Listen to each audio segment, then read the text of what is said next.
ये दीदी लेके आई है मेरे लिए घर का खाना। अब मुझे लग रहा है जैसे मैं मन से खाना खा रही हूँ।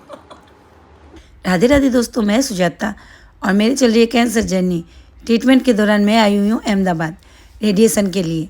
और मैं जब से आई हूँ मुझे खाना नहीं भा रहा है यहाँ का, क्योंकि अहमदाबाद में खाना थोड़ा सब्जियाँ जैसा मीठी मीठी होती है, तो मेरे को खाना नहीं भा रहा था। और मेरा वज़न भी कम हो गया इस बीच, क्योंकि जब खाना नहीं भाएगा तो वज़न तो कम होएगा ही। तो दीदी आ रही थी मेरे से मिलने, तो मैंने दीदी को बोला कि मेरे लिए खाना घर से बना के लाना। और जीजी ने मिक्स वेज और पराठा बना के, मैं इतनी मन से खाई उस खाने को कि पूछो मत। फिर मेरी एक फ्रेंड आई थी कनक, वो है ना उपमा, मतलब उपमा रेडी करके लाई थी। उसमें पानी डाल के सिर्फ बनाना, गर्म पानी डाल के बनाना था, और या फिर सब्जी डाल के बनाओ या फिर खाली पानी डाल के भी बना सकते हैं। लेकिन मेरे से वो भी नहीं बना, क्योंकि हम होटल में रह रहे थे भाई, होटल में कैसे क्या बनाए।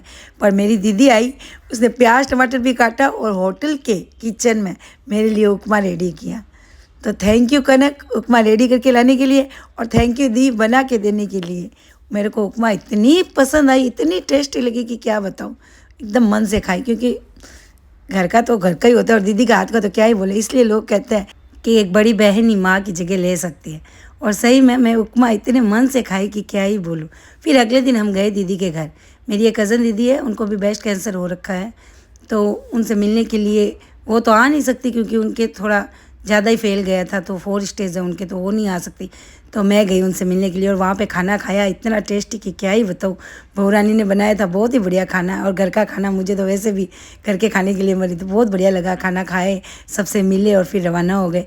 वैसे तो अहमदाबाद में हमारे रिलेटिव बहुत रहते हैं, घर इतने दूर दूर है ना कि जाना पॉसिबल ही नहीं है। और मेरी तो वैसे भी तबीयत ठीक नहीं रहती, क्योंकि रेडिएशन के दौरान क्या होता है कि कपड़े पहनने में थोड़ी प्रॉब्लम होती है, और गला में तो इतने, जैसे मेरे गले के अंदर कुछ फंस गया है, तो और शरीर में तो इतनी कमजोरी है। कीमो के दौरान भी कीमो हो रखा है, अब रेडिएशन लग रहा है, तो मेरे शरीर में बहुत ही कमजोरी है, मैं ज़्यादा चल भी नहीं पाती।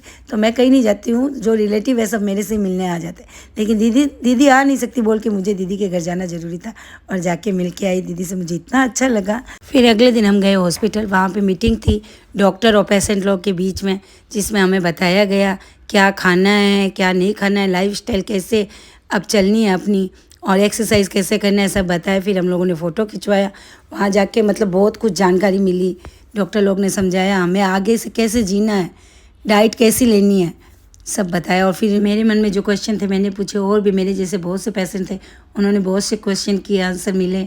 तो दोस्तों मेरा ये ब्लॉग अच्छा लगा हो तो लाइक शेयर कर देना, चैनल को सब्सक्राइब कर देना। तो मिलते हैं अगले ब्लॉग में, तब तक के लिए बाय बाय।